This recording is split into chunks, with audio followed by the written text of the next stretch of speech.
Hello and welcome everyone. Please come in and sit. We're going to start here in less than 1 minute. And today we're going to speak about accessibility business. And I have extremely good speaker today.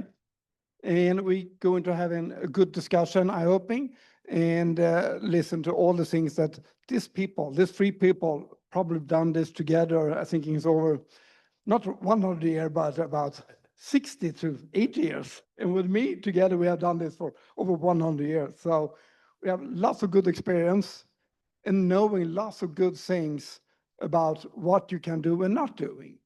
And we have learned a lot. And I'm hoping that's what we're going to tell about. And we're going to speak about what I love most, accessibility business. Myself, I'm working for a hotel chain for over 17 years with accessibility for Scandic in the Nordic. And my approach have always been that if you're working with accessibility, you're going to make more business. You're going to have more guests. And you don't have people with disability in a hotel. You're having guests in a hotel that maybe have a disability. That's a different way to working. So we're going to start with Ross, coming from VisitEngland, and very, very happy to have you here today, and really, really interesting to hearing all the things that I've seen your PowerPoint before, and I really, really love it. So the floor is yours. Welcome. Thank you, Magnus. Good afternoon, everyone. Great to be here in Turin, particularly on a panel with Magnus and Roberto and Bill today. I'm Ross Calladine. I'm the Accessibility and Inclusion Lead for VisitEngland.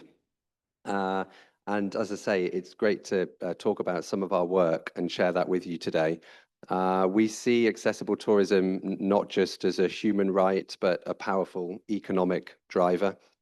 And I'm privileged that some of our work is of interest to people internationally. So I hope to share some insight today.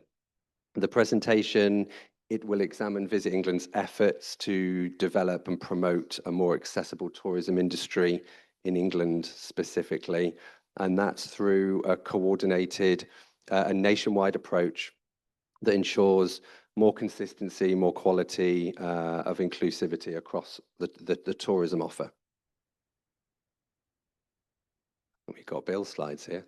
Sorry, can we switch to my slides if that's okay? Thank you. Perfect. There we go. Great. So just to introduce the organisation I work for, we're part of the British Tourist Authority, and we trade as both VisitEngland and Visit Britain.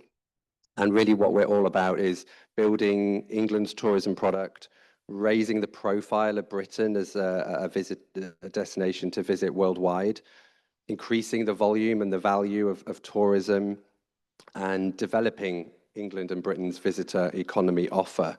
So we're the National Tourism Agency. We are arm's length of government, and we see as part of our role a key part of that is facilitating a more accessible and inclusive tourism industry, because we'd like to make England and the UK one of the most accessible destinations in the world. So in my presentation today, I'm going to touch on 5 or 6 key areas of our accessible tourism work programme.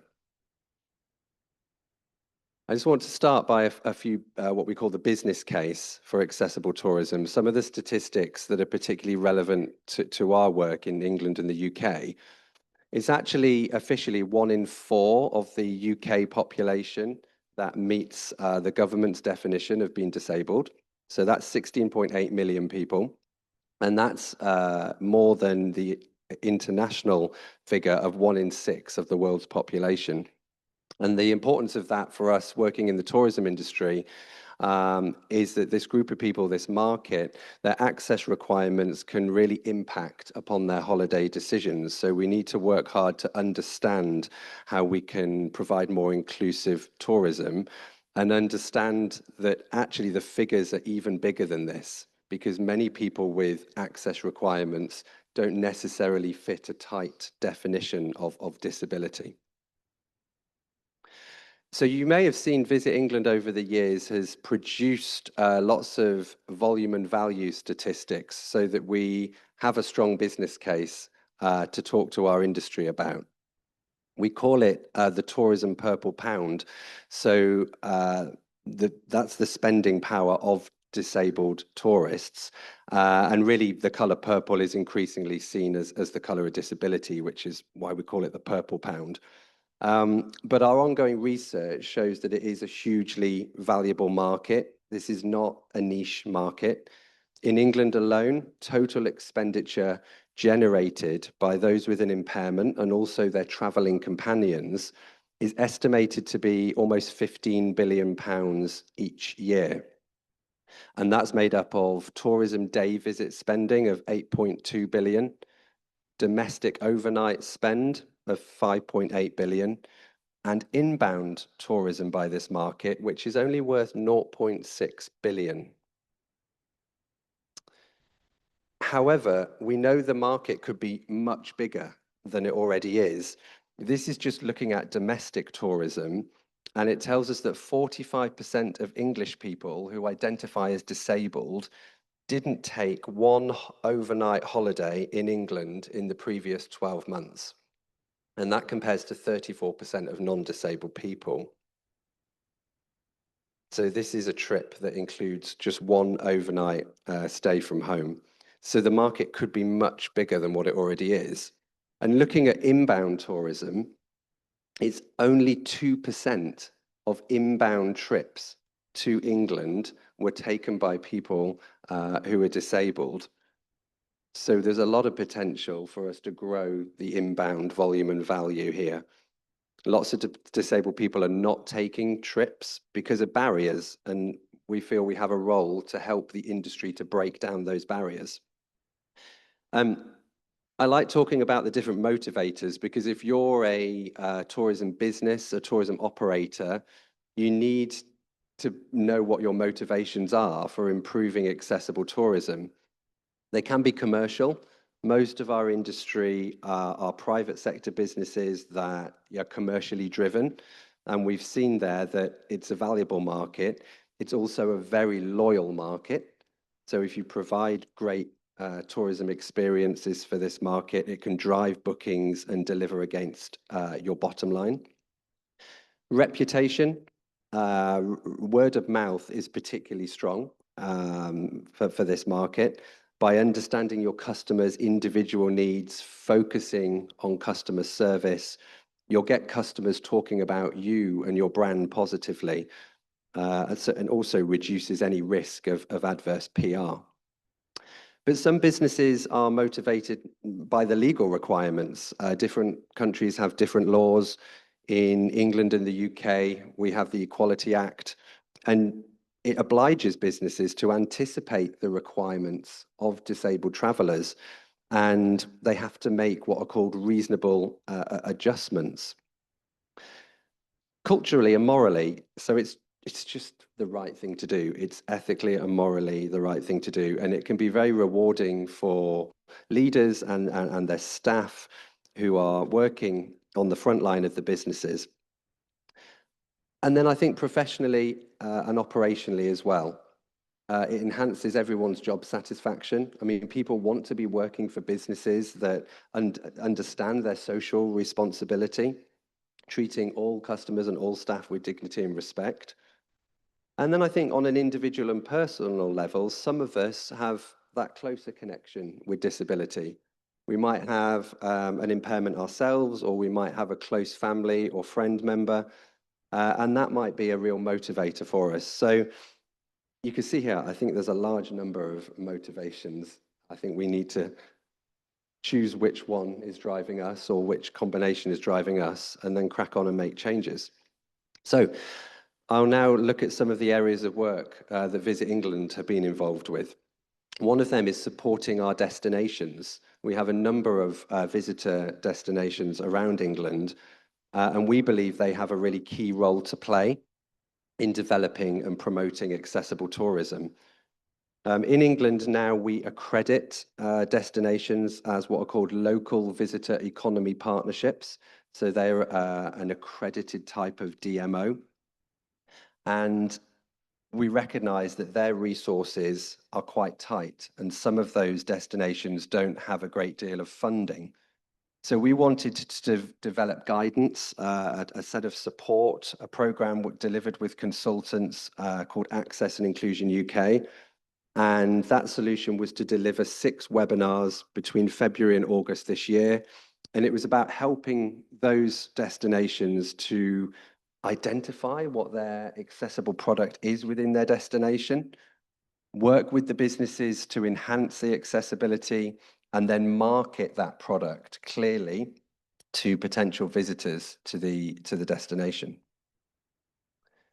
The results of that program actually are coming through now. We've just got the results of the survey of the participants. We had 1 accessibility champion in each of those destinations complete this support program. And you can see from the chart here that they've significantly said it's improved their knowledge, the knowledge on how they can deliver a more accessible destination. Also, we're seeing them do better promotion of their destination for accessibility purposes. And looking forward, there is now a much stronger intent for those destinations to build accessible tourism development and promotion into their everyday strategy. So we're going to continue to support them on this journey. And this is just showcasing our toolkit that we produced. It's a really detailed set of guidance with case studies of destinations across England and highlighting good practice and giving them lots of downloadable resources and tools to work on this topic. Moving on, upskilling businesses has always been a big priority for us at Visit England. Lots of our tourism businesses are smaller micro businesses, and they often have misconceptions on accessibility, a fear of getting it wrong, lots of competing priorities, and they're also often very time poor and can lack resources. We had guidance over many years, Visit England working with disability charities in the UK to write guides for tourism businesses, but it was becoming dated and it was becoming quite disparate. So we recognized that we really could do better and develop a more best-in-class toolkit. And we employed some really great consultants to help us to write that guidance with lots of input from the disability charities and from the tourism trade associations. Again, lots of case studies, lots of very practical information, top tips, but also technical guidance. If you're building, for example, a brand new attraction or you're doing a renovation, having that detailed technical information is important as well. We've actually started to license that business toolkit to other destinations, most notably Tourism Northern Ireland. And the results have been really strong. It's now become the go-to resource for tourism businesses within England. It's the most popular resource on our industry website. It's freely available. You're welcome to have a look at the toolkit. You can scan the QR code or go to visitengland.org. And we make it available as a download as well as a HTML version. And the Word document is the most downloaded document from our whole industry website. So we've done a lot of work to drive awareness and get businesses clicking in and really making the most of this guidance. The guidance itself is really about what I now call the 6 Ps of accessible tourism. If you're going to be a genuinely accessible destination or business, I think you need to be looking at all of these areas. People, what I mean there is your customers, the people coming into your businesses, into your venue.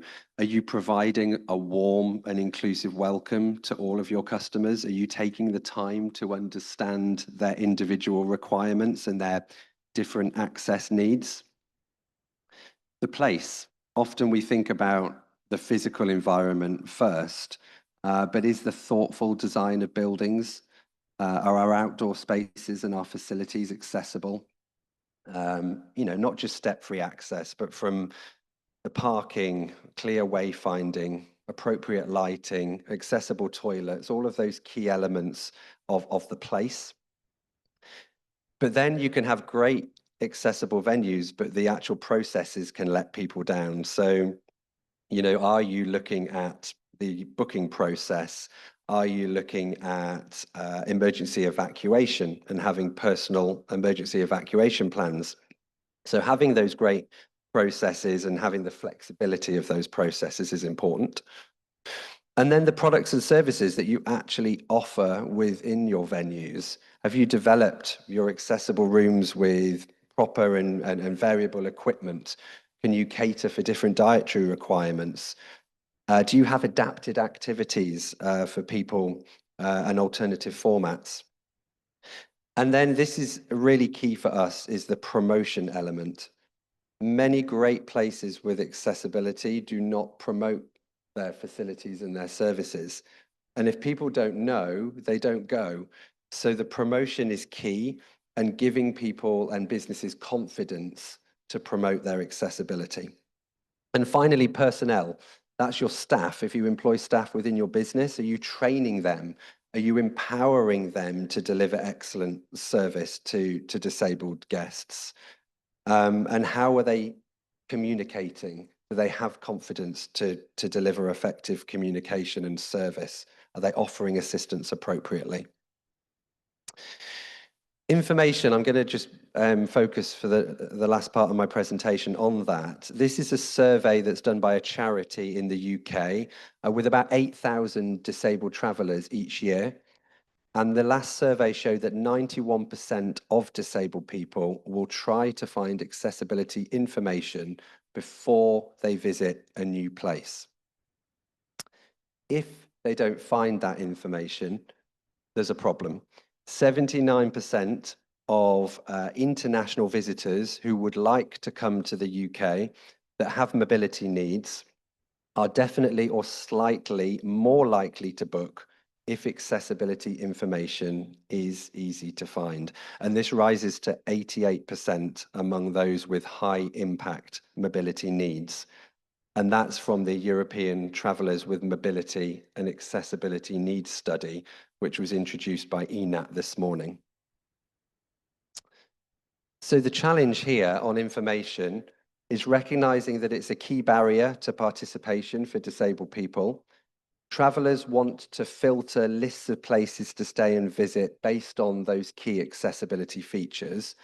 And many people want more detailed descriptions beyond those key features. And that's what empowers them to make those personal choices. So our solution has been creating a consistent approach to describing accessibility venue information. We've identified with our partners across the UK a standard set of key accessibility features, and they are for businesses to have on their listings on tourism distribution and destination websites. Then we've worked with a company called Access Able, and they produce detailed accessibility guides for venues. So that's where the technical information, the measurements, the photographs come into play. So it's a two-part policy. And then just moving on from information, Visit England convene a stakeholder group called England's Inclusive Tourism Action Group, because we feel it's really important to work in partnership. We're much stronger if we're working with other players in the visitor economy who all want England to be an inclusive destination. So it's some private sector companies like Merlin Entertainments, some charities such as Tourism for All, some leading consultants, and then some of our public sector organizations as well. So it's a real mix of stakeholders, and we meet 4 times a year, and it helps us to move forward consistently together.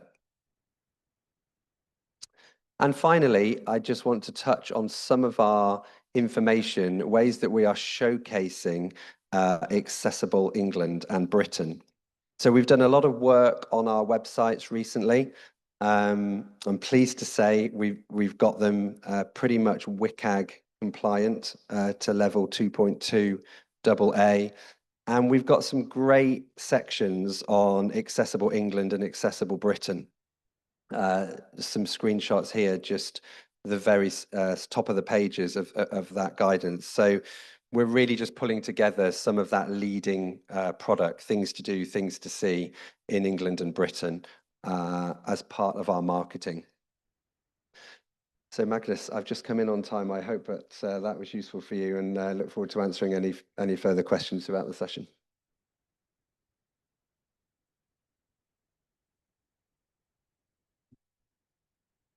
Thank you very much. And you can have that because you have 2 minutes left. You hold your time. I love it. I have two questions for you. The first one, did you see any big difference in the region? Is it hard to get it out in London, or is that easier, or is it in the countryside? What do you see any difference there? Yes, so London is definitely the jewel in the crown. And the challenge for us as the National Tourism Agency is to spread the visitation beyond London. So for international visitors, often we want it to be London plus the Cotswolds, or London plus Manchester. With our work on accessible tourism, mainly working beyond London, and we're working with often very rural destinations, coastal destinations, where domestic tourism is the key driver, but international plays a role as well. So we're working with a mix all across the country. Now we're going to get the hard questions. I'm going to give you all later on, but we were speaking about this before at the lunch, the older people. Many people, I can take my mother, they're going with the rollator. She never in her life, she's going to get 19 years old next year. She never in her life going to go on the website that she's doing, but she never going to click on accessibility information. So we in the hotel they want her. It's good business because she's getting all the family and we're going where she want. So how do we get into all the market to understand that they need to go in, or should we just going on to the hotel and say, sorry, you don't having the right information for all the market? That's my question for you. Yeah, I think that really adds to the business case of why we should all be working on accessible tourism, because it's not just people that relate to being disabled who benefit. Older people in the UK, we have an aging population, like in many of the Western countries. I think particularly maybe your mum or my late granddad, they wouldn't relate to language of disability. Maybe more likely if it's access for all or accessibility, but we have to start talking the language of the wider group of older people, and not just couch this within kind of very set disability language, but broaden it up and embed it in the welcome message and customer service. Thank you so much, Ross. And I agree with you. And this is exactly what it's all about. It's going to be good business for everyone if we work with this. Next speaker is going to be Robert Vitali, president and co-founder of Village for All, and a really, really good friend to me. And you're doing a wonderful work. And I know you're going to speak in Italian, so I'm going to get my headset on. Certo. Thank you very much. And I'm going to give you some hard questions later on. Thank you very much. Go on, please, Robert. Thank you.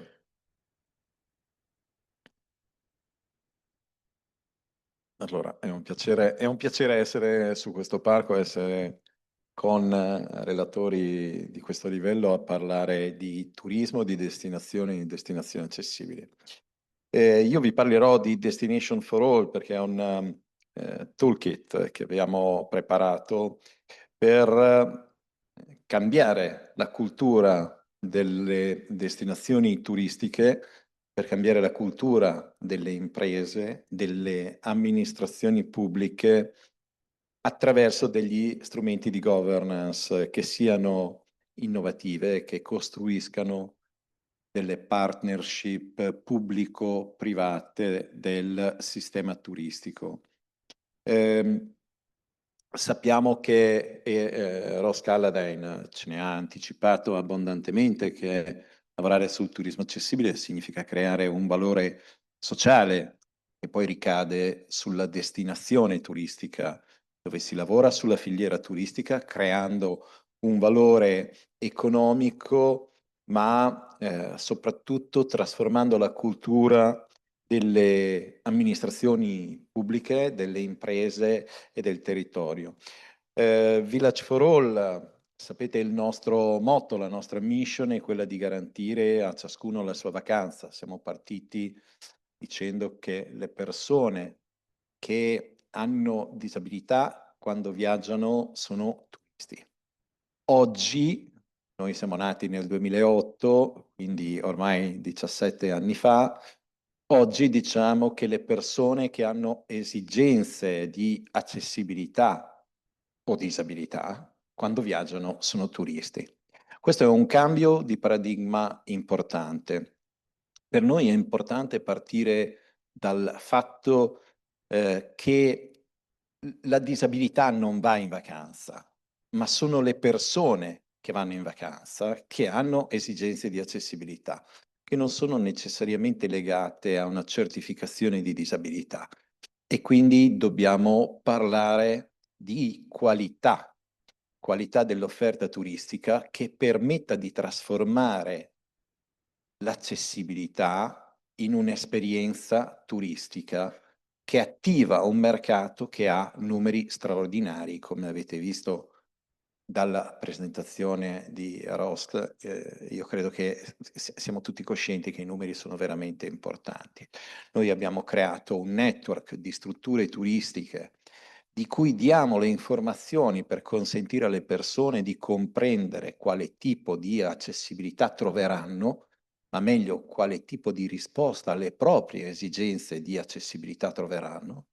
Abbiamo creato Destination for All perché non si va in vacanza per andarsi a chiudere in quella che ancora oggi nel nostro sistema turistico viene chiamata la camera per disabili. Quando si parla di accessibilità, io tante volte mi sono sentito dire sì, venga pure da noi, abbiamo la camera per voi. E sinceramente io non vengo in vacanza a Torino per chiudermi in una camera d'albergo, per quanto possa essere funzionale, e su questo dovremmo discutere anche dell'estetica degli ambienti in cui viene fatta l'ospitalità, ma vengo perché c'è un sistema turistico e allora il cambio che dobbiamo fare è proprio questo: educare tutta la filiera turistica dell'ospitalità, della ristorazione, del commercio, dei trasporti, perché sappiano rispondere alle esigenze di accessibilità. Guardate che quando parliamo con gli imprenditori, e anche qui, ahimè, ho sentito più volte oggi parlare di disabilità e dei diritti delle persone con disabilità. E sono assolutamente d'accordo, ve lo sto dicendo seduto da una sedia a ruote, quindi non posso non essere d'accordo sui diritti, ma il mercato ancora oggi quando parliamo di disabilità non capisce. E non succede solo in Italia, ve lo posso garantire, succede in tante altre parti del mondo. Se noi cambiamo questo paradigma e cominciamo a parlare invece delle esigenze di accessibilità e di una qualità dell'ospitalità che passa necessariamente attraverso la qualità degli ambienti, la qualità della comunicazione, quindi dare un'informazione oggettiva, e la qualità anche dell'accoglienza delle persone che ti accolgono. Poi assieme a Lega Ambiente abbiamo creato anche un marchio per le spiagge, per gli stabilimenti balneari. Chiaramente siamo una società di consulenza, oltre che un network diffuso in Italia, ma anche in Croazia, quindi lavoriamo con standard internazionali. Il nostro protocollo è un approccio sistemico che parte dall'analisi della destinazione. Non possiamo standardizzare le destinazioni. Ogni destinazione ha le sue caratteristiche che vanno studiate, va compreso cosa c'è in ogni destinazione e su questo si pianifica un intervento pluriennale cercando di dare ciò che serve alla destinazione, quindi non un modello standard, ma ciò che è necessario, e i nostri strumenti, una volta fatta l'analisi della destinazione, sono un sistema di audit che si chiama V4 Insight, che non è un sistema di classificazione dell'accessibilità, ma di monitoraggio e raccolta di dati perché le persone poi li possono consultare al bisogno e comprendere a quale esigenze la destinazione, il ristorante, l'hotel è in grado di dare risposta. Sviluppiamo dei piani di eliminazione di barriere all'ospitalità accessibile. Per noi il concetto importante è l'ospitalità e l'ospitalità prevede che ci sia un ospite, indipendentemente dalle sue condizioni, a cui bisogna offrire dei servizi in base alle sue personali esigenze, preferenze e stili di vacanza. Abbiamo creato delle linee guida pratiche per aiutare le imprese e le destinazioni a migliorarsi e abbiamo una carta di valori condivisa con la Federazione Nazionale dei Diritti delle Persone con Disabilità, che vengono adottate dalle amministrazioni pubbliche e quindi diventano un documento fondante delle proprie politiche territoriali. Quindi abbiamo messo a punto un protocollo che ha per una governance partecipativa dove sono e hanno un ruolo le amministrazioni pubbliche, le piccole e medie imprese del mondo del turismo, ma anche le persone con disabilità. Il nostro obiettivo è proprio quello di trasformare queste persone che hanno esigenze di accessibilità in consumatori informati che possono scegliere. Quindi l'accessibilità diventa parte integrante della governance dei territori, concretizzando quella S degli ESG che ancora oggi è troppo poco coniugata su aspetti che riguardano l'accessibilità. Vi presento i risultati del caso di Bibbione. Noi abbiamo lavorato con lo Stato di San Marino, con Pordenone, con tante città. Bibbione nel 2018 è stata la prima destinazione che ha scelto di aiutarci, mettendosi in gioco proprio dal punto di vista degli imprenditori, delle imprese, a creare questo protocollo. E il protocollo è quello che vi dicevo prima, quindi analisi del territorio, monitoraggio e audit di tutto quello che è l'offerta turistica, l'impresa, la ristorazione, il commercio, l'ospitalità, i trasporti, le esperienze. E nel 2024 siamo riusciti a fare una raccolta di dati economici e vi dico ci abbiamo messo 3 anni a mettere a punto l'osservatorio e raccogliere dati che fossero interessanti e confrontabili. E qui ne vedete il risultato. Abbiamo fatto un confronto fra i dati 2024 sul 2023. C'è stato un incremento delle presenze legate al turismo accessibile del 17%, un ricavo medio per notte di 287 euro per presenza per camera, che sono superiori alle medie di mercato, che è un mercato comunque qualificato, che produce un valore economico medio per ogni arrivo che va dai 600 ai 1100 euro. Oltre 5.000 ombrelloni venduti in una destinazione, Bibbione, che fa oltre 6 milioni di presenza e stiamo parlando di oltre il 12% del valore della spiaggia sulla destinazione. Ma c'è anche un impatto strategico sul mercato importante. Lavorare sul turismo accessibile significa fare un investimento a lungo termine e l'impatto del lavoro svolto dal 2018 in avanti ci ha portato nel 2024 a misurare un incremento del 40% della clientela internazionale. La destinazione si è guadagnata una credibilità, quella che diceva prima Ross, la brand reputation della destinazione che cresce in base anche al passaparola, all'attività di comunicazione, di promozione che viene fatta. E abbiamo visto che c'è un aumento della permanenza media, della fidelizzazione degli ospiti, una maggiore visibilità mediatica anche della destinazione che ricava anche da questo profitto e un coinvolgimento importante delle aziende a livello locale che continua a crescere. Un percorso che abbiamo già applicato in altre destinazioni con caratteristiche diverse, da Bibbione, destinazione balneare con 6 milioni di presenza, a Peccioli, un piccolo borgo, un centro storico che vive in Toscana su una collina con caratteristiche completamente diverse. Jesolo, che è una grande destinazione, fa oltre 7 milioni e mezzo di presenze, quindi un turismo di larga scala, fino a Cortina, con cui collaboriamo da 2 anni. Cortina sarà sede olimpica e paralimpica nel 2026 e è una destinazione che deve fare un cambiamento di paradigma e lasciare una legacy sulla accessibilità e l'inclusione che deve essere importante anche per il nostro paese. La Regione Veneto sta lavorando moltissimo su questo.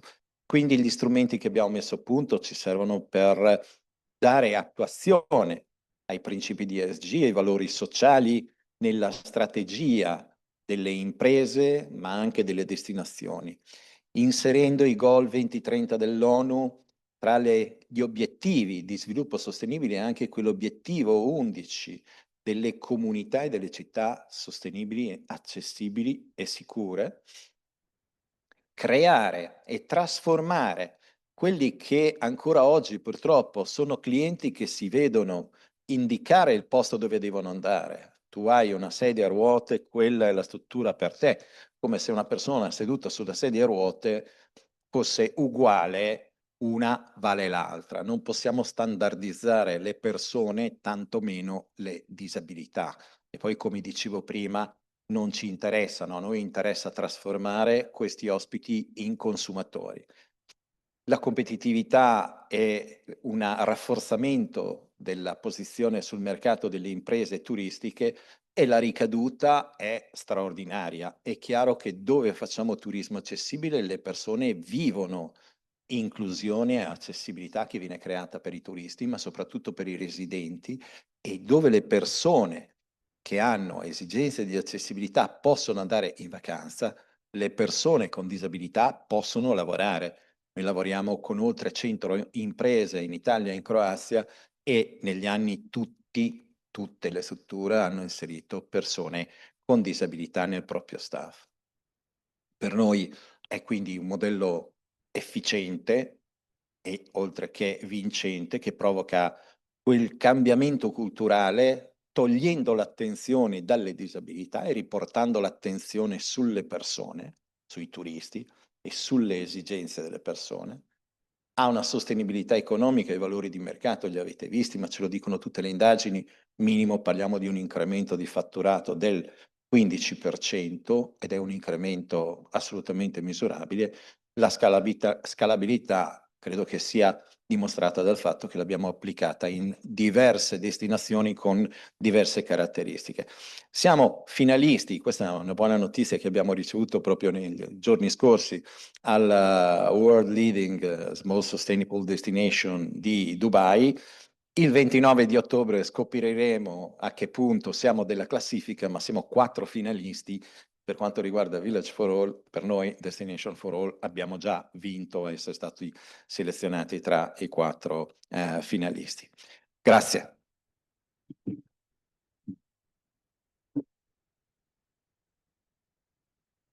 Thank you so much for Robert. I really love to hear about all the things you're doing. I mean, you're heading here in Turin. You had in Paralympics 2006. Yes, and now we're having again next year in Milano and Cortina. You're going to have the Paralympic. Have you heard any difference? Do you see any difference when you're heading here in Turin? Did you see more business or was it more discussion or was it easier to work with these little questions after you're having the Paralympic here in Turin? And what do you see now in Cortina? I know it was a long question.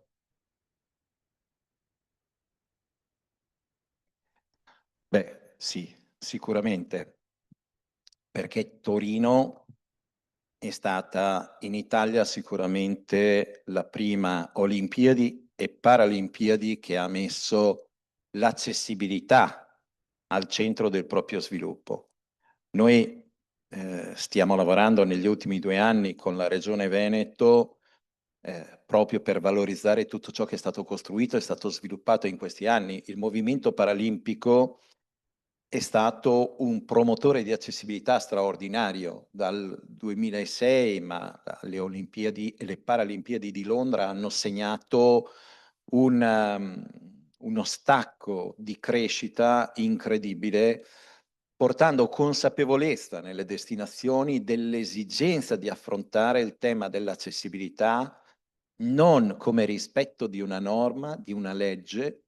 Noi credo come tutti i paesi siamo bravissimi a creare delle norme, delle leggi che impongono alle imprese di fare delle cose, ma noi in questo caso, quello che io vedo con Cortina, con quello che sta succedendo in Italia, stiamo cercando di lavorare sulla opportunità di crescita del mercato, quindi dell'opportunità che ci può offrire migliorare la qualità del prodotto turistico, dell'offerta, anche in chiave di accessibilità.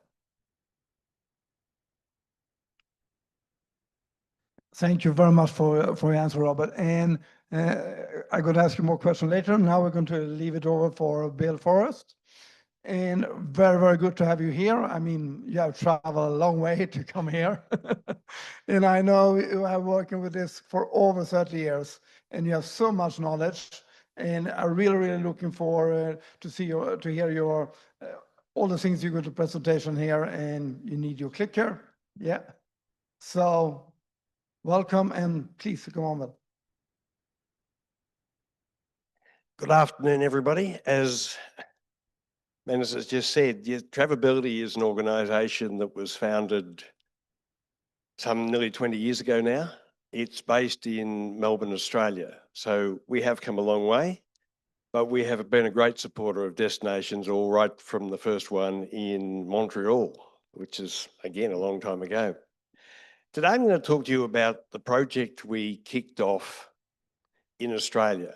And before I really start into what it was and how we did it, I guess there's a common theme coming through here in terms of some of the key drivers.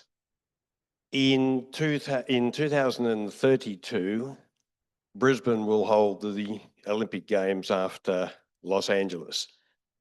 To mark 10 years, the Queensland government decided they were going to do a major exercise in Queensland and develop a series of accessible itineraries to support the visitors coming all the way to Australia for the Olympic Games. The project kicked off in 2022, went into 2023, and then New South Wales joined the fray in 2024. We led the fieldwork part of this, and the aim was really to discover what was already accessible. As Ross has already sort of alluded to, there's a lot of businesses, I guess, are trying to do the right thing and don't really know how. In many cases, they've inherited buildings, they've inherited areas. You've had local government go off and do accessibility initiatives, but it hasn't been well brought together, and it certainly hasn't been sold to the travelling public. So our outcomes really was a series of audits, and it was to showcase the whole of the states. I'm not going to go over these stats really that much more because I think Ross has well and truly covered it. What I will say, though, is in Australia, the figure alone is $13.8 billion. So when you really look at countries around the world, we're talking a lot of tourism dollars at stake here. Okay, our philosophy on this whole project was to change the narrative a little bit away from 100% compliance to look at progress, not perfection, because we were finding a lot of tourism businesses weren't telling people what they had for fear of being criticised for not having everything 100% perfect. So what we went out to do was to celebrate what we had, not wield a big stick on what was missing. We encouraged all of our operators to join the journey incrementally where they could. Encourage them where their improvements would make the experience better, and to build consumer confidence, both with the tourism operators and with the people coming, in that they were confident enough to actually be able to describe what they had to enable anyone visiting to make their own informed decision as to whether that was good enough. So it was shifting that narrative from deficit to opportunity. The scope of the project was enormous. Queensland alone had 12 tourism regions. The rest of the 23 were in New South Wales. The overall time frame was nearly 21 weeks in the field over 3 years, and we covered nearly 47,000 kilometres and over 1,500 businesses to do it. And we uncovered some absolute gems. The picture in that slide, for instance, is way out in outback Queensland at the dinosaur stampede, which was the discovery of some dinosaur footprints that has state-of-the-art tourism facility has been built that is 100% fully accessible. Some 500 kilometres inland from Brisbane, or Townsville, sorry. We conducted comprehensive audits. The checklists we used were standardised. They were standardised on the UNWTO. They were also based on the Australian standards, and they were also based on the Australian accreditation module that again tends to follow the UNWTO accessible destination criteria. We helped develop all of that probably 4 years before this project kicked off. So we looked at on-site testing with various mobility aids. We assessed all the signage, parking, and most importantly here, a key part of this project was the gathering of photographic evidence. Everywhere we went, we took photographs. We have now created a database that the government departments have now got of over 20,000 images that they can use and distribute as they see fit. What was measured? We looked at all the transport links, ferries, buses, taxis, regional links, accommodation, hotels, motels, cabins, caravan parks, as you would normally do. We looked at attractions, not necessarily all of those attractions that are paid attractions. We looked at all the government infrastructure, the art galleries, the walking paths, the paths along the beaches. We looked at our outdoor recreation, which was picnic tables, picnic parks, toilets, playgrounds. And we were very keen to look at where the information gaps were in terms of what was there versus what people actually could find was there. Our outputs was really to develop a regional accessibility guide. So the emphasis of this wasn't so much on audit reports for individual businesses, it was developing network or destination guides. Comprehensive photographs I've already spoken about, and a creation of a series of accessibility fact sheets like the one that is on this screen. This follows the Tourism Australia model, which is part of the Australian Expert Travel Agents program, that lists in summary style what is available. We also developed some, for each region, itineraries that varied between 2 and 7 days, but more importantly, accessible touring routes of 1 to 3 weeks between the various regions, linking the whole state together in logical sequence. And most importantly, following Ross's model, a network of accessible tourism champions. Those businesses that believed in it had already done a lot of work and wanted to be involved to share the knowledge across the rest of the state. And that is one of the most critical elements of any of this. Strengths across the region. There was a strong baseline already there, especially with public infrastructure, especially with things like toilets, especially with areas like changing places or adult change facilities were really good. Major public transport networks were nearly all accessible, poorly documented, but accessible. And there was already a wide range of accommodation options. Many attractions had also been upgraded in the past. We had some really good best practice examples as well. The wine regions of the Granite Belt in Queensland and the Hunter Valley in New South Wales already had an accessibility guide with all the wineries marked with what facilities they already had. That hadn't translated back to the state level and wasn't findable from the Tourism Queensland website, for example. Some really good examples, Quicksilver, Lady Musgrave, both have absolutely spot on disability programs to look at the Great Barrier Reef in 2 different locations. Adaptive water sports. Businesses are starting to wake up to some of the facilities that are now available, like stand-up paddleboard or wheelchair accessible stand-up paddle boards, canoes with outriggers, and they're developing programs. So a lot of this new technology is also creating change and creating opportunity. Because one of the areas that's often misunderstood in accessible tourism, one of the fastest growing aspects of it is adventure tourism.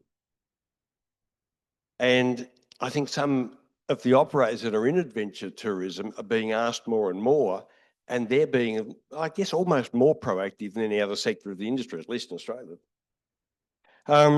Accessible wildlife parks were doing it well. Taronga, Australia Zoo, Dubbo, Western Plains Zoo, fully accessible all the way through. An interesting one we discovered was the Somnus Brisbane Planetarium. Planetariums obviously are dark because they're a planetarium with nighttime thing. The staff there had glow-in-the-dark gloves for sign language interpretation, which was a nice thing to do. And there's a lot of work being done in the National Park Network in building accessible observation decks, accessible lookouts, and so on. Innovations.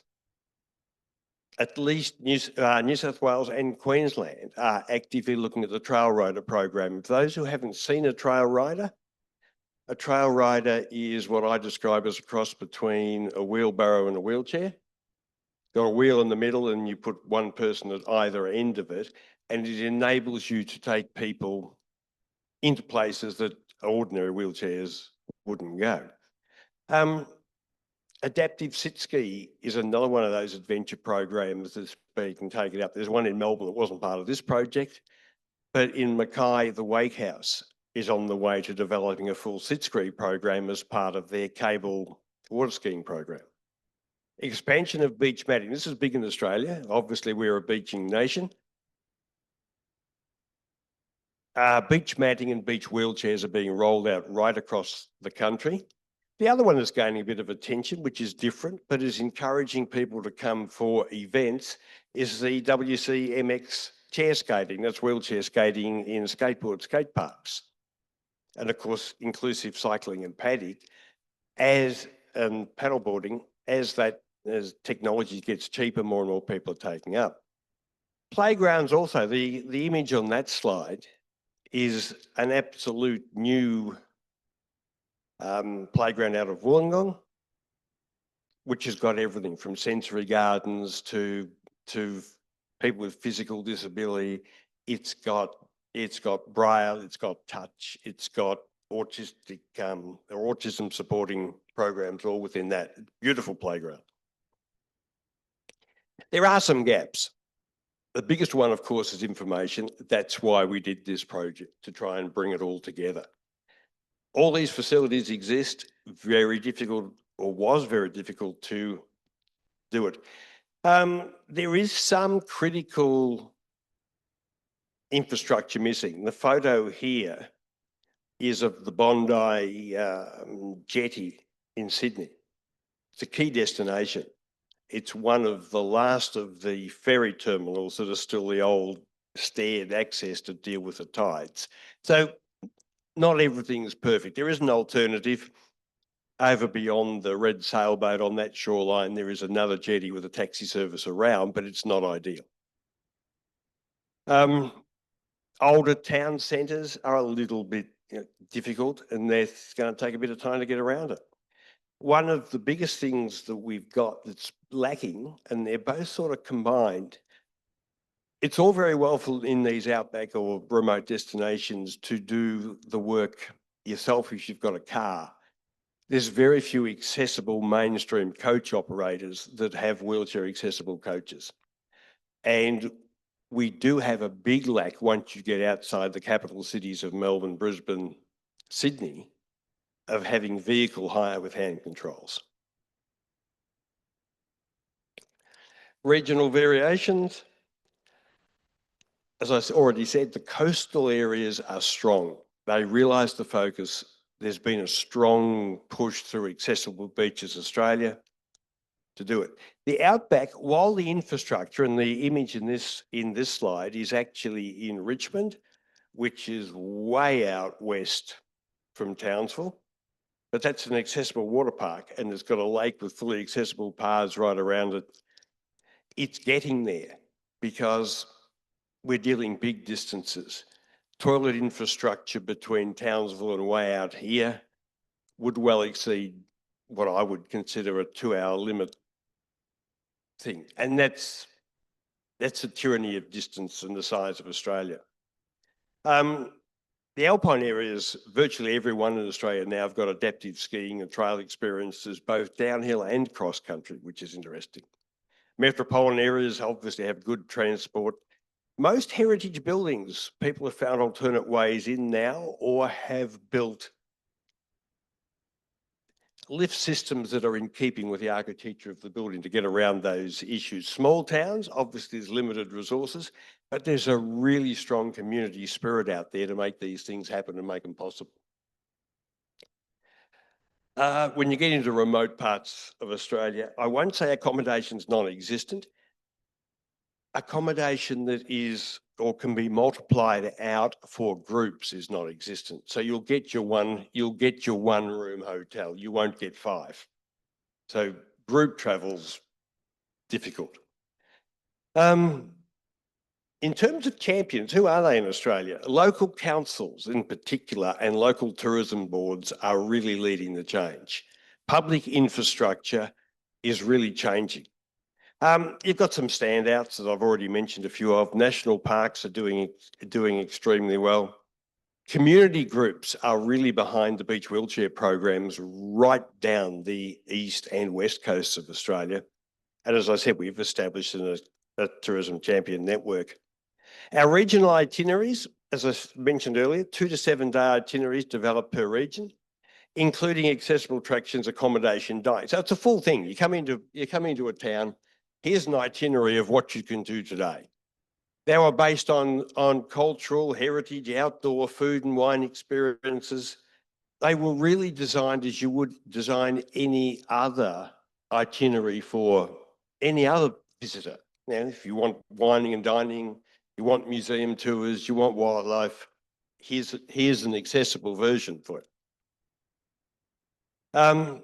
Short breaks to extend road trips, and the focus was on clear planning. The regional itineraries then linked to across-state journeys, enabling longer road trips, expanding multi-regions, including Cairns to Brisbane, Sydney to the outback, and from the outback back down into New South Wales. And they integrated the transport and accommodations options and were written in such a way that the State Tourism Board could then market them as inclusive destinations and support the cross-border tourism. Practical resources, well, I've already spoken about the fact sheets that produced, the high resolutions that have been, images that have been produced, consistent accessible audit templates so that now each of the regions can now go and look at the other businesses that we didn't cover and work with them. Region-wide maps with accessible facilities, sample itineraries that were downloadable, and guides that were formatted for online and mobile use. The image in that slide is from Far North Queensland, or Visit Far North Queensland's main tourism site, with its now front page accessible, backed up, of course, with all the information that we've put together. In terms of policy and industry impact, what was interesting with the Queensland project, the findings fed into the state tourism project, so much so that 2023-24 was declared the year of accessible tourism in Queensland. That was backed up by grant programs. The first one was $10 million And that was spread mainly aimed at small business. Things like improving toilet facilities are identified, paving areas with soft sand and that sort of stuff. There was a second $15 million set of grants that were aimed at local government for reducing infrastructure. So I guess the work did then start flowing through.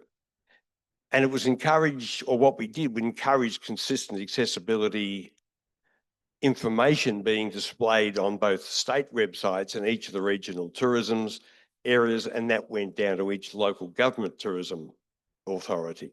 And as I said, we were at pains to align it all with the UNWTO accessible destinations criteria so that we had an international consistency.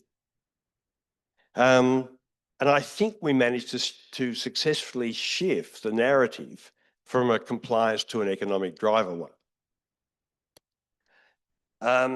New infrastructure, here's an example, and these aren't being rolled as one-offs.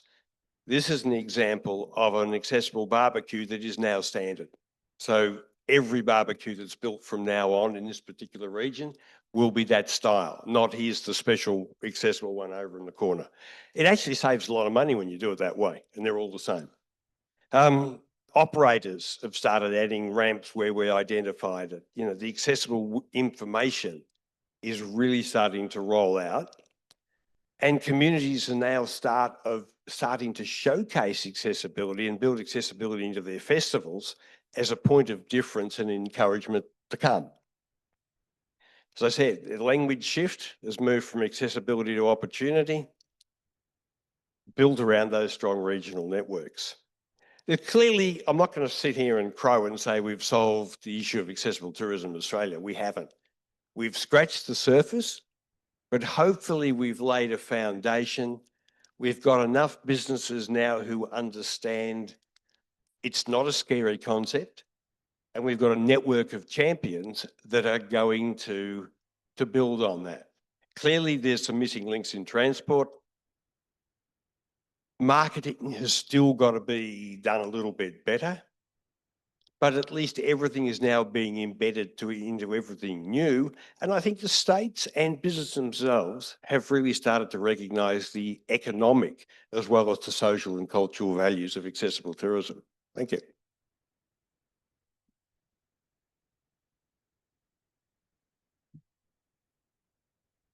Thank you so much, Bill. I have one question for you.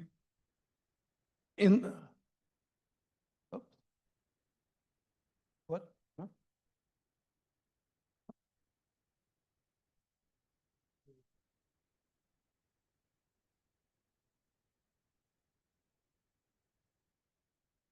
Yeah.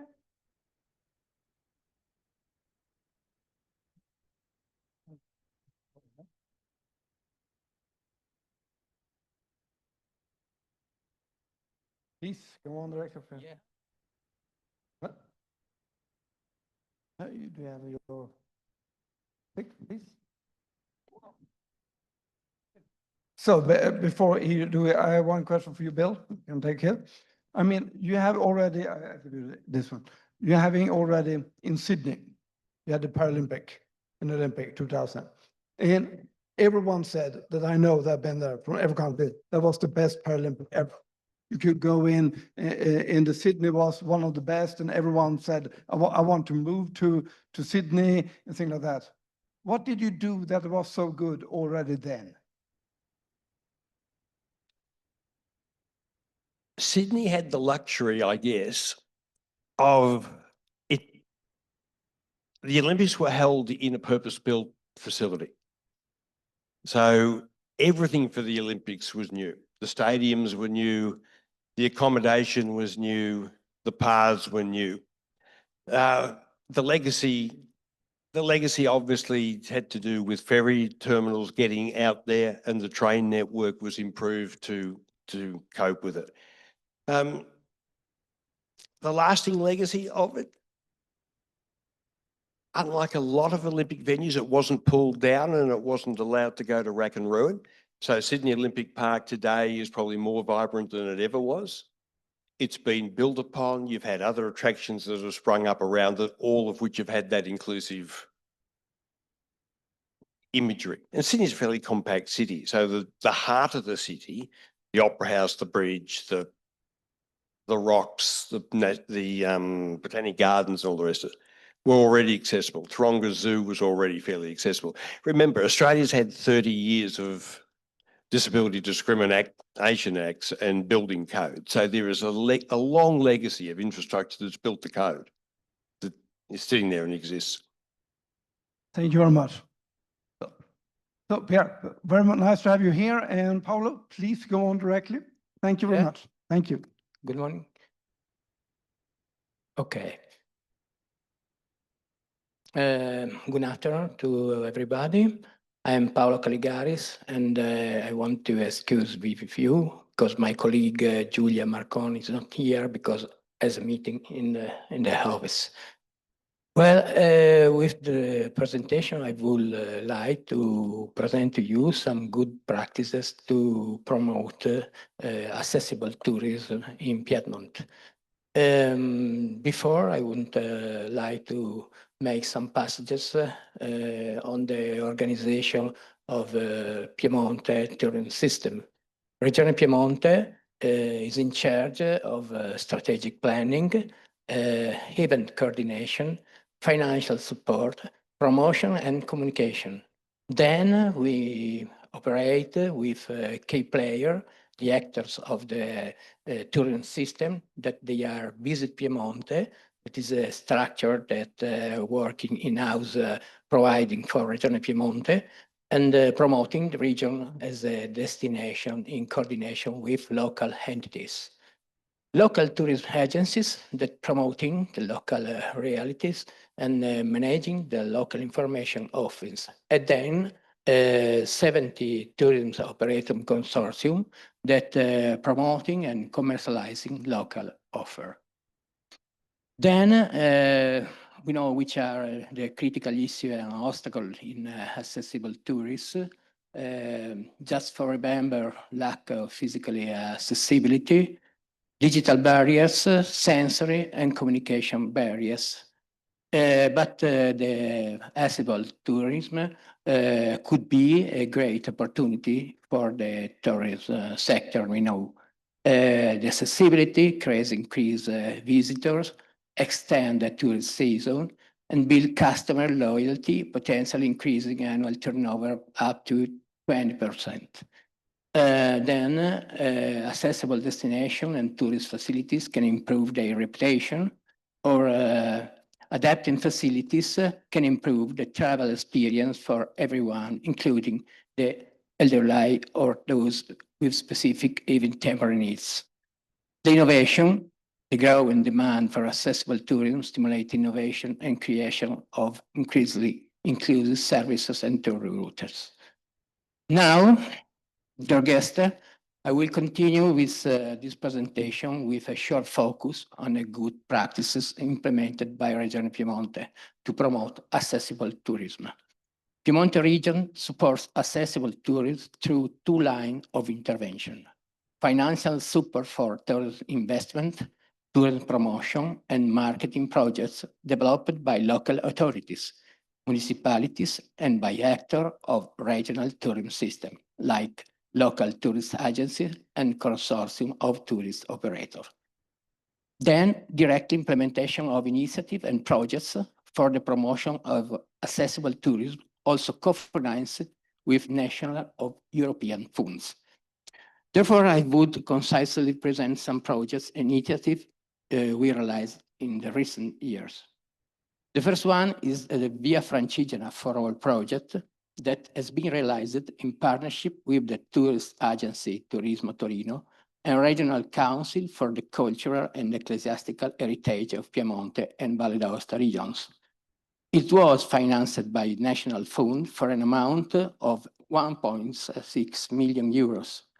The project started in 2022 and it was completed at the end of 2024.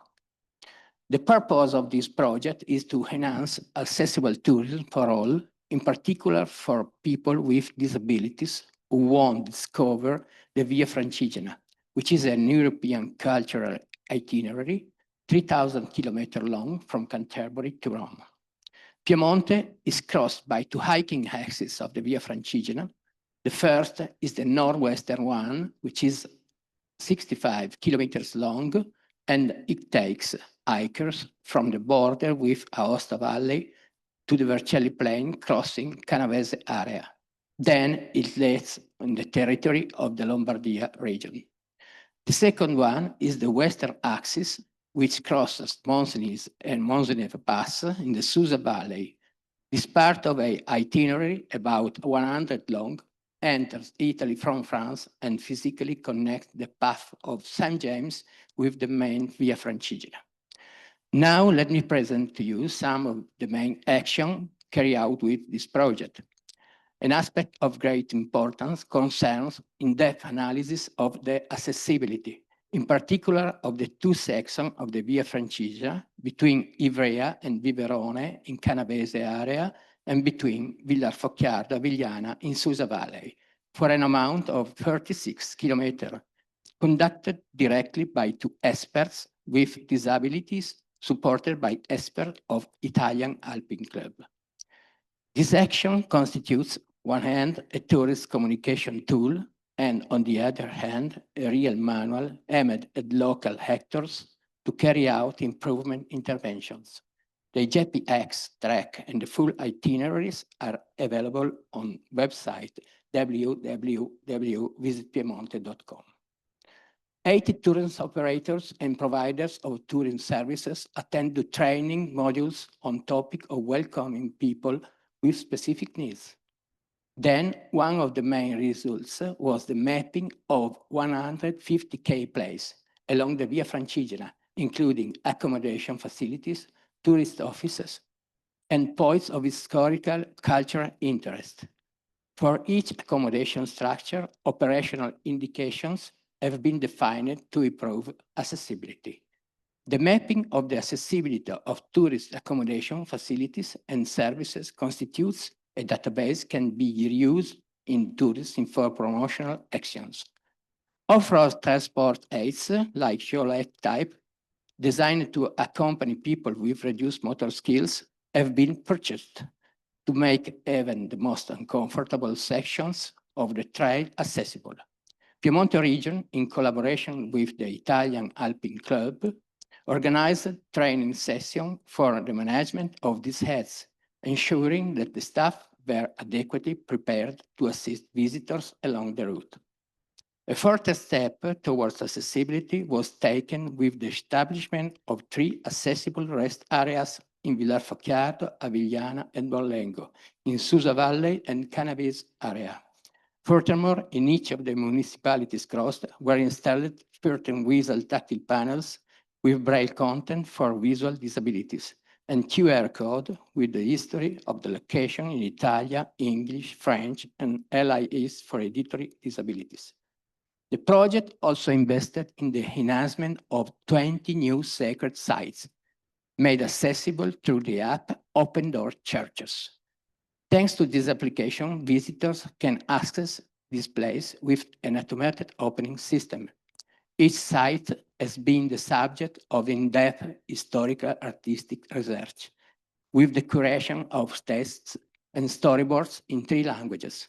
New lighting system and multisensory panels have been installed. Audio and video content in sign language have been made available, as well downloadable materials for the preparation of the visit. This important work was carried out in collaboration with the Regional Council for Cultural Ecclesiastical Heritage of Piemonte and Valle d'Aosta region. Many of these sites with an opening and storytelling service can be also found along the Via Francigena.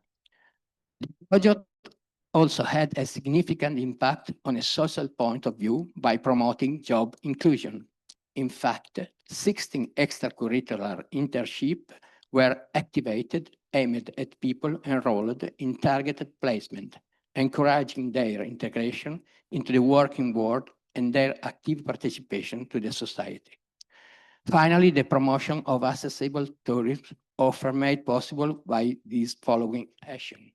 the creation of a media plan of timely promotional initiative communication with campaign digitally on social media, the organization of fam trips for tour operators and press tour for Italian, German, Dutch, and Austrian journalists on tourist experiences and related itineraries with a view to inclusion.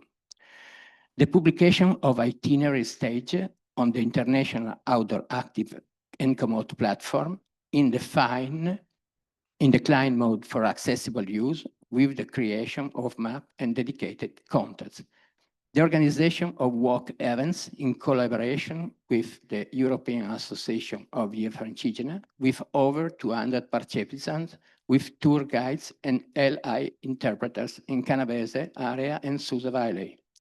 The organization of these events, which gather a large audience, continues even after the project is concluded.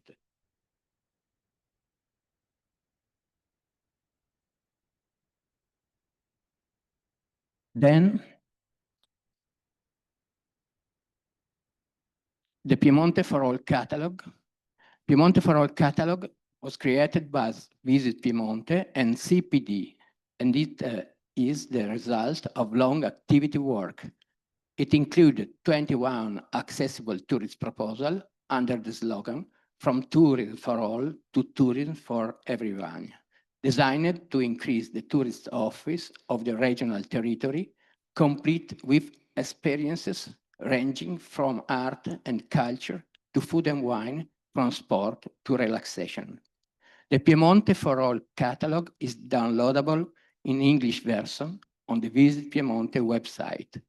In creating the catalog, particular attention was paid to each type of tourist and in particular to people with visual disabilities who can use the catalog through voice readers. In addition, a new version of the catalog will be created using a highly readable font for more inclusive communication. Then, I would like to speak to you about another good practice that we developed in 2025. The Piedmont region launched an important intervention called Bringing the Inclusion Together, Intervention for Accessible Tourism in Piedmont. And in this project, Region Piedmont launched an important intervention financed by National Fund for people with disabilities with a financial allocation, approximately 3 million euros for the financing of intervention for accessible tourism. The proposal provides 2 lines of intervention. The first one concerns a line of financing of projects aimed at tourist municipalities, and the region has activated a call for proposal for the presentation of projects that promote accessibility to tourists and or museum sites through the financing of services, supplies, and ancillary works that guarantee the accessibility of the itinerary, tourist sites, and museum to people with disabilities. The second line of intervention involves the implementation of initiatives that promote comprehensive information with the aim of rationalizing and all information available on the public and harmonized content with constant updating. And in conclusion, the Intravie project focuses on developing a cross-border network with universally accessible tourist destination between Valais, Aosta Valley, and Piemonte. The Piedmont region intends to activate a series of project actions aimed at promoting the accessibility of the tourist offer connected to the white tourism in the Italian-Swiss cross-border area as a useful complement to the accessible green tourism offer enhanced through the Via Francigena for All project. The main activities concern participation in coordination general project, communication activities regarding both the action developed directly and the action carried out in the pilot areas, the municipalities of Alagna Valsesia and Formazza, the activation of training modules for tourism operators, and providers of tourism service on the topic welcoming people with specific needs. The mapping of the accessibility of tourist accommodation, facilities, and service to implement a database to be used in tourist info promotional actions and for the implementation of activities. The municipalities of Alagna, Valsesia, and Formassa, located in the northwestern and far northern Alpine sectors of Piedmont, important investment will be made to enhance accessible winter tourism. The establishment of service facilities for the reception of people with disabilities, the arrangement of ski alpine slopes, the purchase of access ramp to cross-country ski slopes, and specific device for practicing skiing. The installation of information panel easy to read located near the ski areas. The Piedmont region aims to promote accessible tourism products. Key initiatives such as the projects we presented represent a good starting point for future project implementation, also aimed at rationalizing and harmonizing tourist information on Piemonte accessible tourist offer, more friendly, and for monitoring its effects by analyzing specific tourist flows. The road is still long, but we have to keep going. Thank you.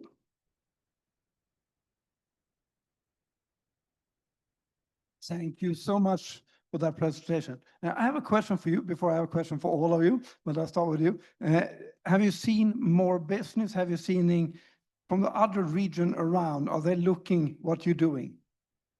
Yes, we saw an increase of frequentation and many people and frequently and doing and asking information at local agencies for tourism. Then the consortium of tourist operators present to Regione new projects for increasing and monitoring flux of visitors on tourism accessible. Thank you very much. That's really interesting to hearing. One of the things I'm hearing very much when I'm speaking with hotels or operator or cruise ships and everywhere, they are afraid to do things. So far as we mentioned the word disability, accessibility, people are getting afraid, people is afraid to giving the best service in the reception, they're afraid to doing something wrong just because I don't see so well or I have a problem to walk. How do we, the big questions, anyone, how do we fix that? I mean, we can education all the people, but because all what you're all saying here also listen, to make it more business and good business is to speak about it, exactly what we do today, but speak it outside and education. But what is the next step for us to getting this out so people, to getting all the people, everyone? Please, Ross. I think fear is a natural reaction. We can't be experts at everything, and we don't want businesses to feel that they can't do accessibility because they don't have enough knowledge, enough experience. We need to connect the business community, the destinations in with experts. And there are plenty of experts, you know, that are available in different countries to support businesses. So I think really it's just an honest reflection that fear is natural, fear of getting it wrong, and confront that and face it. And you're not going to get everything right. And when you get some bad feedback, maybe on the start of the journey, some things don't go right, you have to push through that and you have to accept that by continuing to work on accessibility, those reviews will turn around and you will have more positive reviews in the long run, but you have to be confident in your direction of travel. If I understand your answer a little, is that about the same answer if I asking how do we get in the big hotel chains to start really putting in money in this? Because today all the projects or the most project I'm hearing the last 10, 15 years is normally government or government on some way that pay for it. It's not that you're seeing the big McDonald's, the big hotel chains or other going in and seeing, okay, this is good money, we need to do this project. How do we get them to understand that this is really good business for them? We do it for them. And we need to get them to understand, because if they understand the business, yes, many of the projects I have done, you have done, is paid in 6 months, and everyone dream of that. But so far we mentioned accessibility and word disability. Yeah, so going over for you. Please answer that question. And you have 1 minute. I'm going to quickly touch on the other one, on just following up for Ross for a second. I'll give you an example of where businesses are scared. I had a business I walked into, had a full roll-in wet bathroom. Everything was perfect about it. And I said, why isn't this on your website? Oh, the access auditor told me we couldn't because the front door was 850 mil wide, 820 mil wide, and it had to be 850. And I said to them, I'd put it on your website and just simply say, the door's 820 wide. I said, you can't get into trouble for telling you what you've got and by putting the pictures up. And I think that's part of the fear factor. And I've said, say what you've got. Don't try and say you're accessible, because then you will get into trouble. The big change is harder work. The big change is there's culture, there's bureaucracy, there's hierarchies, there's most of these things today are multinational and the standards vary from country to country. Whether they'll do things in places like Australia, which are slightly different to not, maybe there's a bigger issue here in terms of world government saying an accessible door is 820 wide. And we try and do that across all countries. Good luck with that. But there are some of these issues that I think are a problem with the multi-chains. Thank you very much. I mean, if I would include it, I mean, you're showing good projects, really good, and you're working with this so many years, and you understand that this is good business. I mean, we all do that, and all the people down here and all of that. I'm thinking the next step we need to go out and speaking more directly into the hotels or cruise ships and the cruise sector when they have their meetings. We need to be invited for their meetings. And we need to invite them for this meeting. And yes, they're going to say no. Then we need to call them again. Yes, they're going to say no. We need to call them again. That's the only way, because that you have already showing here. So again, thank you very much for this session. I'm very, very happy. Thank you. Have a good day. Thank you very much for listening.